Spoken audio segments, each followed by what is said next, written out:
into Real Rap on The Voice 17104 where Ron Chappell happens every Monday. Of course, you know who this is. It's your girl Niagara. Yeah! Hi, everybody. Hi, it's Ron Chappell. We're coming to you from the battleground state of Pennsylvania. How y'all doing? How y'all doing? Now, as you know, we have a very important election coming up November the 5th. And so we wanted to be able to give you all a forum because I'm sure you have a lot of things that you might want to say about the election. This is the election of your lifetime, believe me. It's an election that will determine if there will be any future elections in America. So I know you want to do your part and help maintain this democracy. I'm here with engineer Pastor Chris Thomas. How you doing, sir? Welcome back, sir. I'm doing well, man. Thank you. Okay, all right. Now, for those of you that talk a lot about why vote is voting important, why should I vote? I don't want to be bothered with the talk about voting. I have a little video that we're going to show that might help inspire you to understand the importance of you casting your vote. All right, Pastor Thomas, and this begins with Reverend Al Sharpton.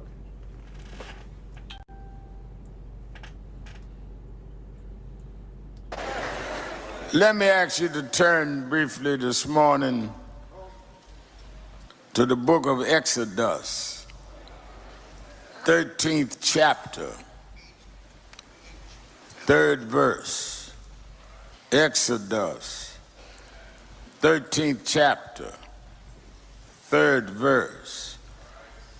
And it reads, Moses said to the people, remember this day on which you came out of Egypt, out of the house of slavery, because the Lord brought you out from there by the strength of hand.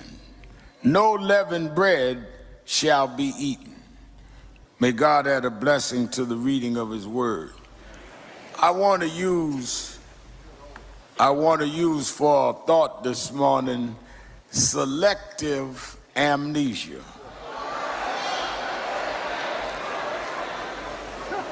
Selective amnesia.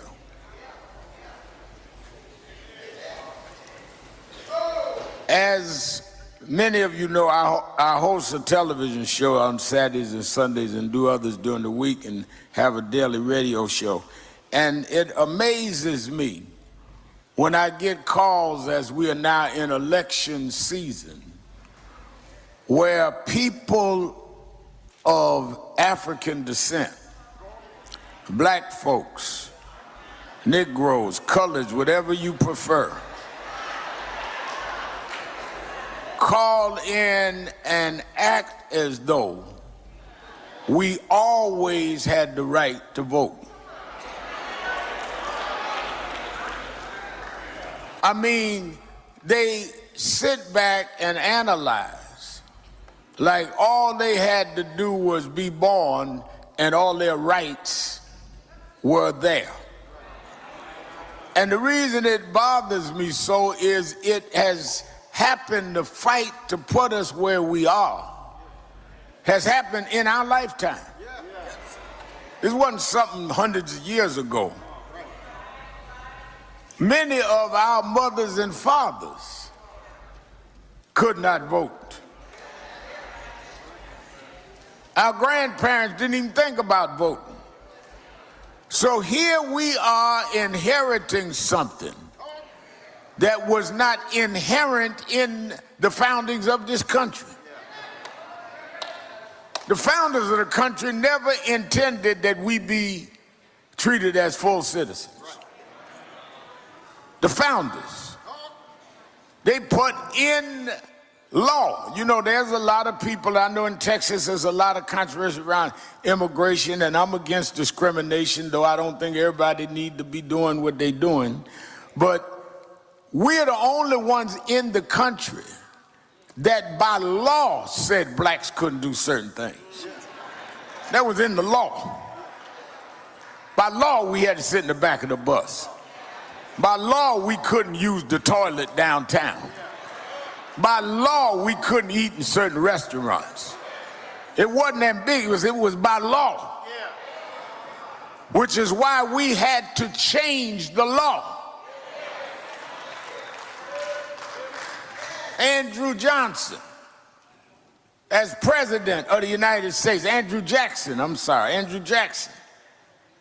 put on the bench, nominated for Chief Justice of the Supreme Court, a man named Judge Taney. Taney was the one that presided over the court that ruled in the Dred Scott decision, saying the blacks had no right, that a white was bound to respect because we were not full citizens. That's what Judge Taney's court said, nominated by Andrew Jackson. When Donald Trump became president in 2016, the only picture he hung up new in the Oval Office was a picture of President Andrew Jackson. I'm not telling you who to vote for, but I'm just giving you the facts.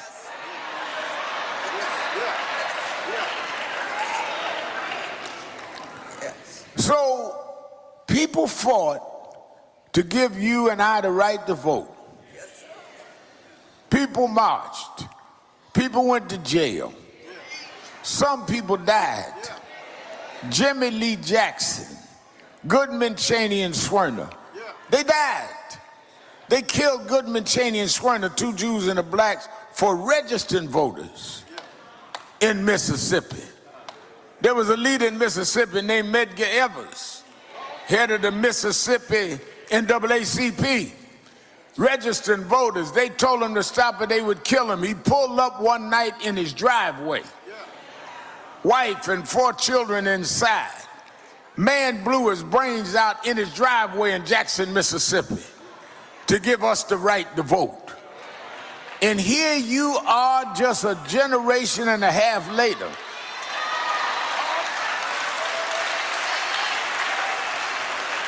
And you talking about, well, I don't know whether I vote, don't mean nothing. It's too hard, I'll do it. Mail in what they do. Too lazy and ungrateful.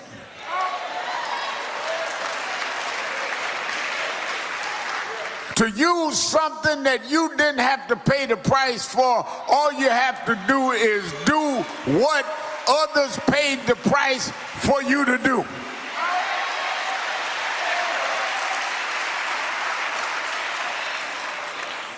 Then you got others on the other side. Well, voting don't mean nothing. Well, if it don't mean nothing, why is everybody trying to take our vote? Right.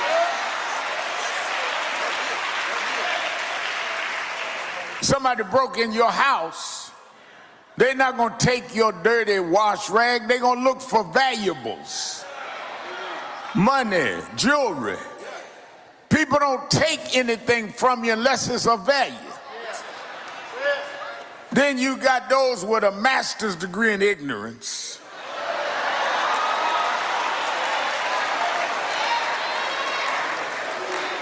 That say, well, I'm not into politics. I got a friend in Harlem, gotten older now, saw me in the street not long ago. Remal, I hear you out there, radio and TV talking all that about voting. I'm not in the system.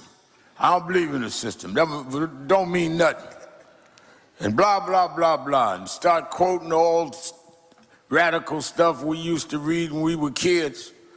And we talked about 20 minutes back and forth. Finally he said, well, let me go. I gotta go down here and check on my Social Security's check.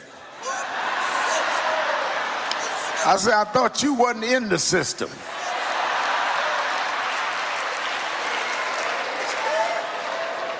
You sitting up on Social Security looking for your pension,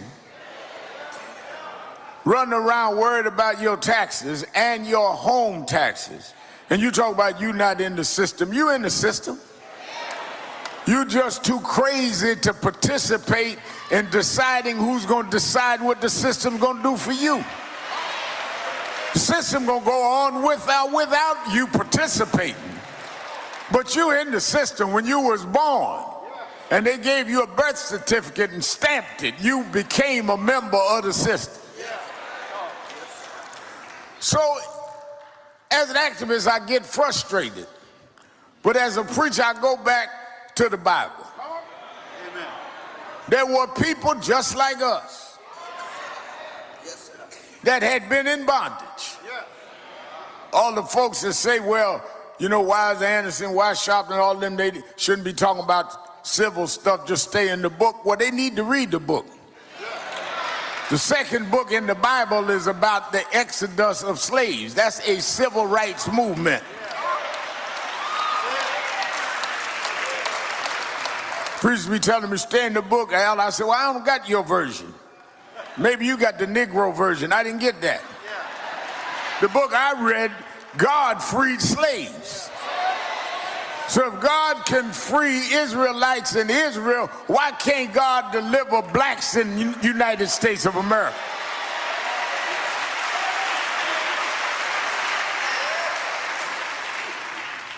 They were enslaved for 100 years.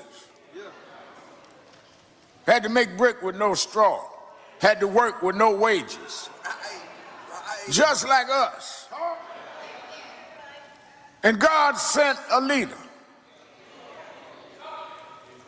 Sent Moses. Now watch this real quick, because a lot of us get this wrong. Moses was raised in Pharaoh's house. It was at a time where the edict was to kill the newborn Israelite babies, male babies. This whole idea of wiping out generations didn't start in the United States. It goes back in history. Every time those in power feel threatened, they come with these schemes to wipe folk out. With us, it's been drugs, it's been crack, it's been promiscuous living, breaking down our families. It's all designed to wipe out those that can grow up and become the challenges of what's going on. They tried to wipe out the babies. But there was this woman had a baby and hid him as long as she could. When she could no longer hide him, she put his basket in the Nile, and God became the navigator of the basket. One thing about God is that the devil can do whatever he wants. But when God gets ready, he can go around the schemes of the devil.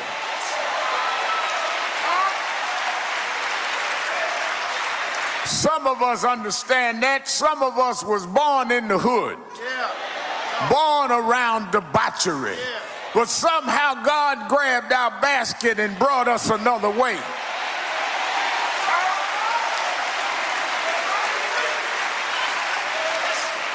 We wasn't supposed to be where we ended up.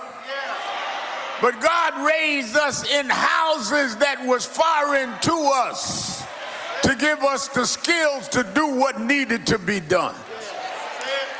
So Moses was raised in Pharaoh's house. Pharaoh had dinner not knowing he was dining and raising the liberator. But unlike many of us, when Moses became knowledgeable of who he was, it bothered him. Some of us get downtown and try to act like we are not who we are. That's why I use the subject today, selective amnesia. Not automatic amnesia, selective. You get down in them corporate offices, get you a little title with no function.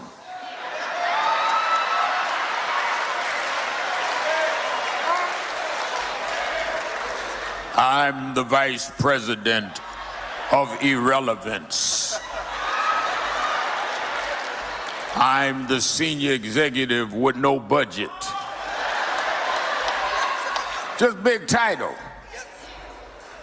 And you forget where you come from. Now there's legitimate amnesia, but then there's selective amnesia. My mother had dementia. Last 8 years of her life, she didn't know me. 2004, I ran for president in Democratic primaries. When I spoke at the convention that year, Dr. Anderson, I talked about how my mother raised me by herself, single mother. Daddy left when I was 10. I went down to Alabama I was born and raised in Brooklyn by her, but she was from Alabama and moved back down. And my older stepbrother and sister would take care of her. And I went to see her about 3 or 4 days after the convention. And I said to my sister, did Mama see me at the Democratic convention? She said, yeah, she saw you. I said, did she see me talking about how she raised us and made a way for us even when Daddy left? She said, yes, she saw you. I said, what'd she say? She said, he must have had a nice mother. She had no idea it was her.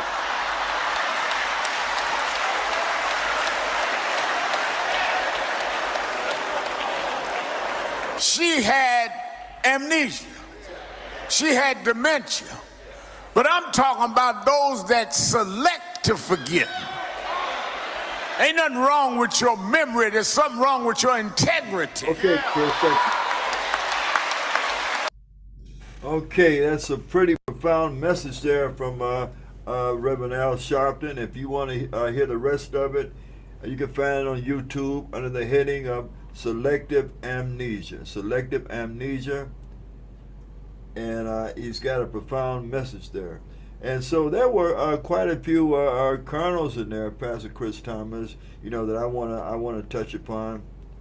When he told about how Pharaoh put out the decree to kill the newborns, especially and how powers that be sometime will raise up to try to destroy the children, the up-and-coming warriors that might be fighting for justice. And they tried, to destroy the family concept. And they tried it with drugs in the community.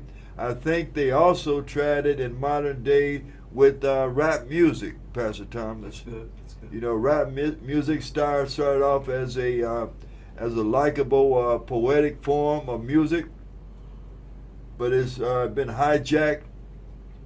And there were a lot of things that were still in rap music that led to the destruction of a whole lot of inner city households. Now, that message by Reverend Sharpton, you might say, was primarily designed and geared toward black Americans who are lackadaisical about voting. But I think that message can can apply to a lot of people in this country. Those that don't want to take time to consider all the efforts that were put forth to give people the right to vote in this nation. The ladies in this country have a similar story too, because there was a time when women were not allowed to vote. And I'm not speaking about black women, I'm speaking about white women also. They were denied the right to vote. They were denied having a say-so about who would lead the country, the society that they had to live in, that they had to pay taxes in. And so it's very, very important. It's very, very important that you appreciate and exercise your franchise, because if you don't vote, believe me, somebody will vote in your stead. And it could be people that literally despise you that will be making determinations about, who will be controlling your life and your lifestyle. And so it's very, very important that you take an active part in all elections, especially this upcoming election, because this is a very, very, very serious time that we're in now, coming up November the 5th, because as I said, it might determine whether or not there ever will be elections in this country again, because we have one candidate who has sort of been given carte blanche by the Supreme Court, the U.S. Supreme Court, which he appointed 3 ultra-conservative justices that have just about given him carte blanche to do anything that he wants to do, saying that he has total immunity from any action deemed official. And the part about that is that it's up to him to decide or determine if the actions that he's taken are official. And if they are official actions, well, then he cannot be prosecuted for what he might do or what he might set out to do. And so that goes to show some of the consequences of an election, especially the presidential election, because the president gets to appoint most times at least one, sometime up to three chief justices to the U.S. Supreme Court, and they are the ultimate arbitrators of law in this nation. Now, we have a telephone line for those of you that may want to call in and offer some input about this upcoming election and why you think it's important for us to go out and vote. And some of you might still say, well, no, there's no reason to vote.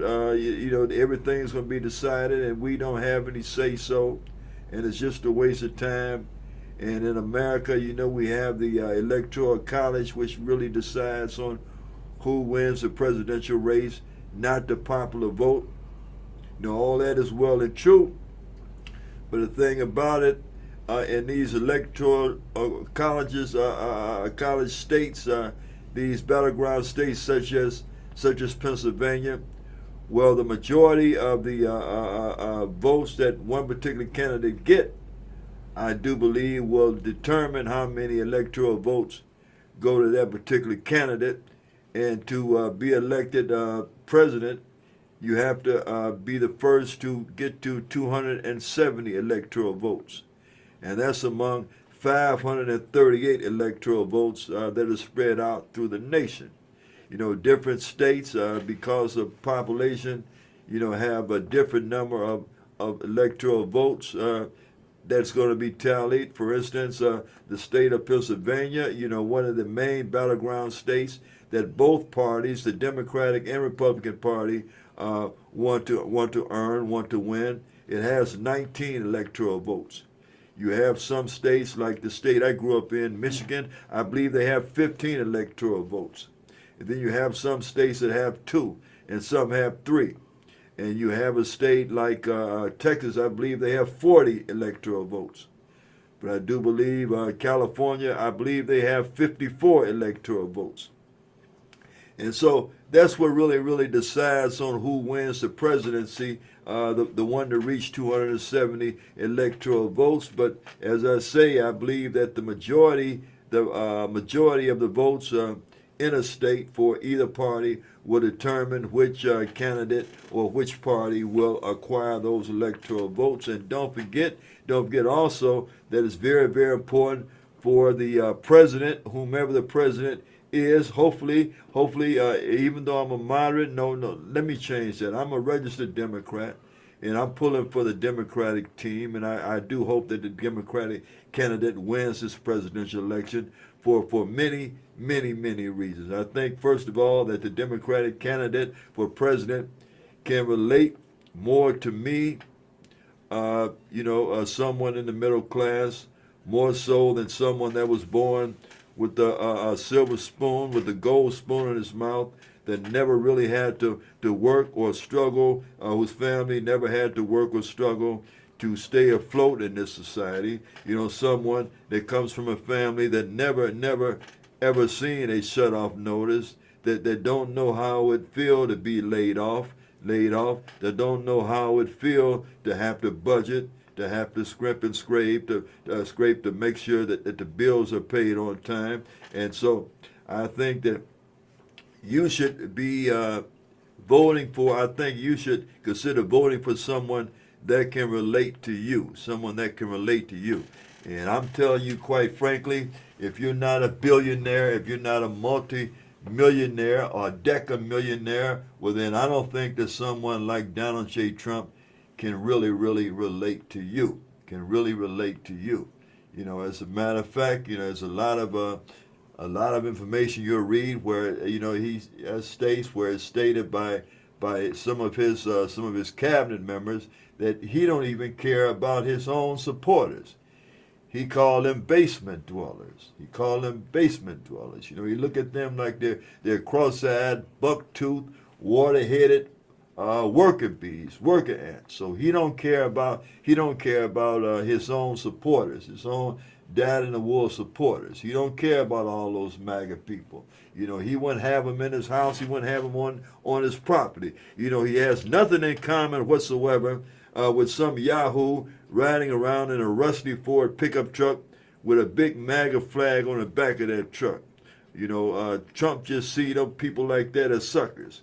And you black folks out there that want to line up and say, well, he was a businessman. He was a businessman, and that's what we need to keep the country afloat, to pull the country out of the mess that we're in. Well, he's a businessman that's been found liable for being not only being a tax cheat, but also for just so many different things. He's got 34 felonious counts. He's been convicted of 34 felonies. And have the nerve to be a candidate from a major political party for president. And I'm gonna tell you quite frankly, if you don't believe me, try it tomorrow. Call a McDonald's and ask them if they're hiring, and then let them know during a phone conversation that you have one felony, and then see how quick they hang up the phone. Try to apply for a job here in the state of Pennsylvania. Try to get a state job and tell them that you have a felony on your record, or you have 2 felonies on your record. And I tell you right now that you will be rejected.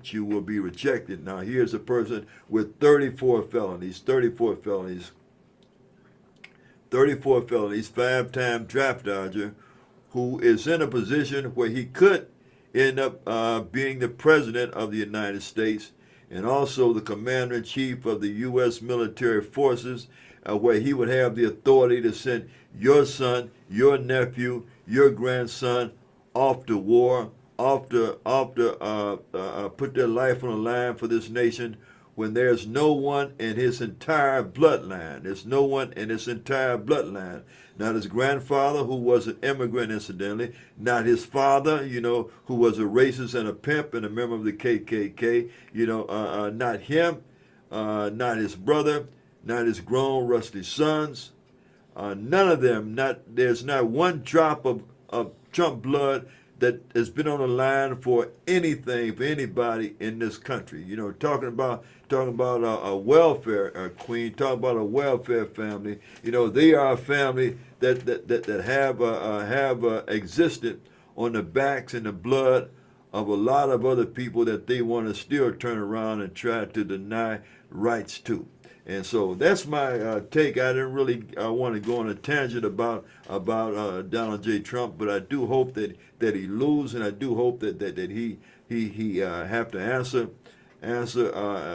for the things that he has done, and the things and I hope that these court cases will go forward. I maintain that the only reason that he's running for office right now is so that if he is elected president, then he can make all the charges that he's been convicted of. He can not only make those go away, pardon himself, and he can also end the other cases that he still have to face. Now, if you want to call in with any comment about this upcoming election, please feel free. The number is 889-7181. That's 889-7181. If you're calling outside of Pennsylvania, calling outside of Harrisburg, the area code is 717-717. We'll be here until 9 p.m. to entertain all of your thoughts, any comments that you have about this upcoming election.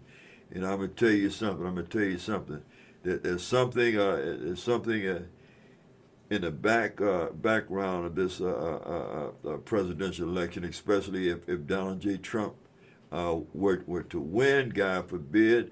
You should study up on Project 2025. How many of you know about Project 2025? There's a lot of changes that are in store if the Trump administration gets back in power. Because it'll be filled with all these doggone MAGA warriors, if you will. MAGA warriors, the same ones that attacked the People's House on January the 6th. You tried to stop the certification of the votes that enabled Joe Biden to be deemed the elected president of the United States. And so, You know, I tell you that there's a whole lot of things in that Project 2025. You know what? As a matter of fact, I've always maintained that acronym MAGA. You know, I know they say it stands for Make America Great Again.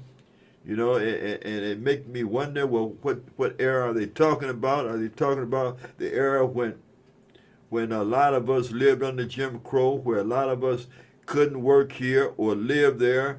You know, a lot of us couldn't attend schools that we were qualified to attend. Is that the era that they were talking about was great, when a lot of us had to sit on the back of the bus, you know, back in the Jim Crow era? Is that the era that he was talking about that was great? You know, and so it make you wonder what era were they talking about. You know, we've already had the 40s, the 50s, the 60s, the 40s, 50s, 30s, 40s, 50s, and 60s. You know, and so why go back? Why go back? Shouldn't we have progressed? And we have progressed from those times. So why do they want to take us back to that era?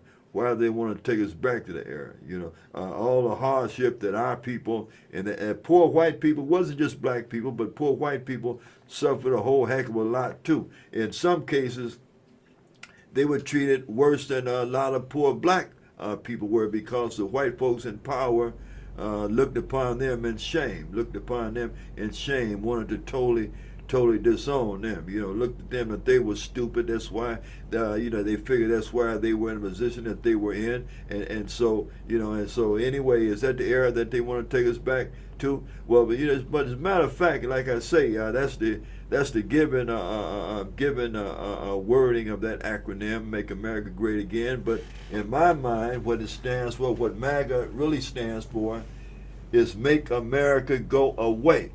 Try that on for size. Make America go away. Make the civil rights in America go away. You know, as a matter of fact, this Project 2025 is even talking about abolishing the Department of Education. Can you believe that? The Department of Education. So what that would cause to happen is that if you think that there's any kind of parity in your society where you have kids from affluent neighborhoods, you know, and you have lower economic people from lower economic neighborhoods, if you think that they'll be getting a comparable education as the kids over here on the other side of the tracks, well, you can forget about that, because the only thing that keeps that regulated right now is the Department of Education, you know, which says, well, if this child over here is going to read out of a book, a new up-to-date 2024 reader, well, then the one over here also have that same right. Now, if you do away with the Department of Education, well, then you're going to have people over here, you know, having to learn from outdated, dilapidated books, and you know, where these over here will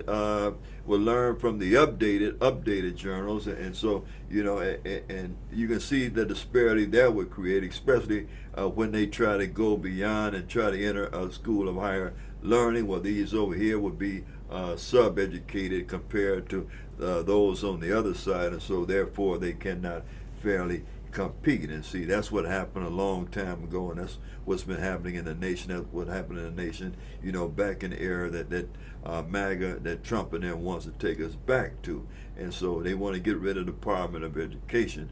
Also, they want to get rid of Social Security. You know, Al Sharpton was talking about how he was talking to a friend who really looked down on the concept, the idea of voting, but the friend ended the conversation by saying, well, I have to go and check on my Social Security check. Well, imagine you have people in your family, you might even be one of them that's receiving a Social Security check for whatever reason. Don't feel ashamed, because you earned it, you paid into it, and so that's your money anyway, so you deserve that. But imagine if you could not get that Social Security check anymore, regardless of how much money you've been paying into it since you were 16 years old, and now you're 40, you're 50, you're 60, you're 70, you're 80.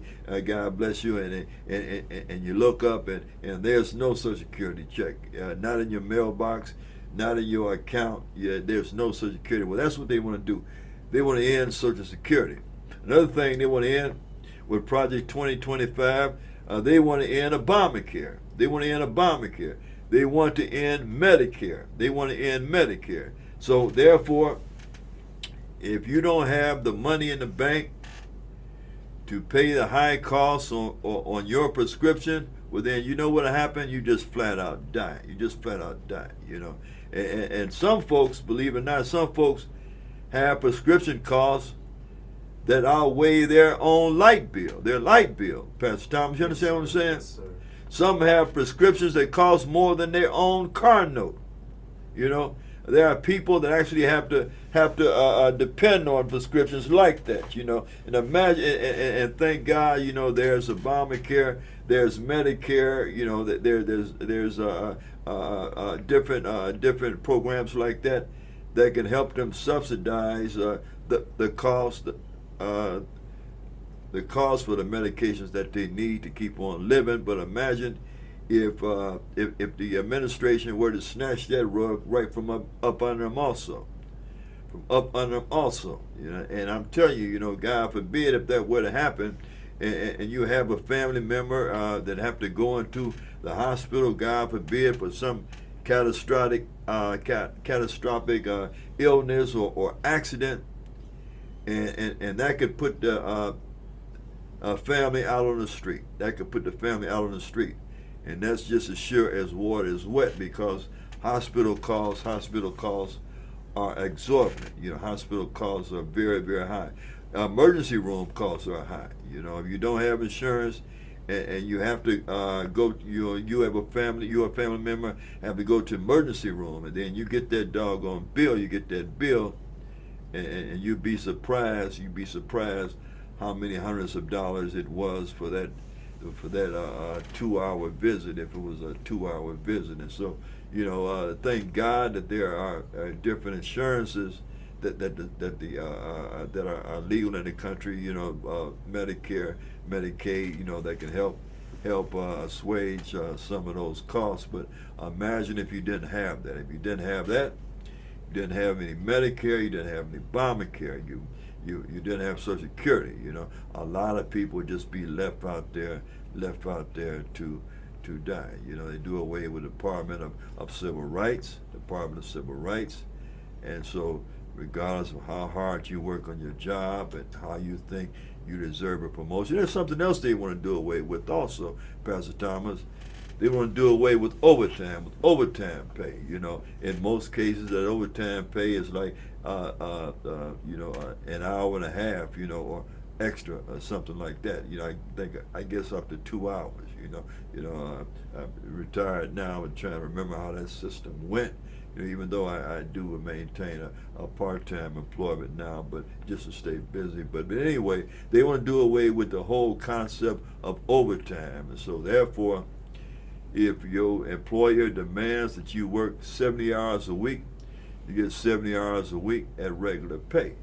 Either you do it, or you be without that job. You know, and that's the only thing. I was about to call myself a moderate in the beginning. That's the only thing that I have some feeling for. You know, when it comes to some of these conservative concepts, was this immigration. You know, I mean, I'm not against someone trying to better their life or their family's life. You know, I think that there should be a way that they could earn themselves into having the rights that others enjoy here, Pastor Thomas, because you know America did not just fall out of the sky. You know what I'm saying? You know, look at you. Look at myself and most Americans, most natural citizens here. You know, our family have some history of putting something on the line. You know, for this country. You know, playing some part in the progress of this country. You know, helping to build the country, helping to try to sustain the country. You know, we have something that we have contributed to. You know, if not directly, within indirectly. You understand what I'm saying, Pastor Thomas? Yes, sir. Yes, sir. So I think that there should be ways that those that want to be a part of the great nation could earn their way into citizenship. You know, for instance, you know, if they are obligated to perform, we'll say, obligated to perform perhaps 10,000 hours of, if they can't go into the military, with 10,000 hours of community service. You know, you can spread that out over 5 years or over 4 or 5 years, Pastor Thomas. But if they fall on that, if they slack on that, well, then the deal is off. You know, I mean, there's got to be some way that they can sort of earn a right, you know, to be called a U.S. citizen. You understand what I'm saying, Pastor Thomas? Yes, sir. You know, Yes, you know, sir. earn a right. You know, don't just step over the line. Don't just say if you learn a few stanzas in the Star Spangled Banner, and then all of a sudden raise your hand and you are an American. You know, I think that you know, I don't know what the requirements are now, but I think that it should be some way, it should be some obligation that they have to endure to be a part of this nation. But going back to my original thought about this election coming up, you know, it's so very important. It's so very very important. You don't want to be one of the ones that are watching the results come in, or wake up the day after the election has taken place, and start saying, I wish I would have went out and voted, Pastor Thomas. Why didn't I go out and vote? I wish I would have voted, because look what happened. And if you feel that way, if the time comes you're not feeling that way, well, then you can blame the person in the mirror. You can blame the person in the mirror, because, you know, you have time now. I'm giving you a warning right now that it's a very, very important election coming up on November the 5th, and you should be willing, and you should be wanting to play a part. You should want to play a part on deciding who will be deciding your fate in this nation.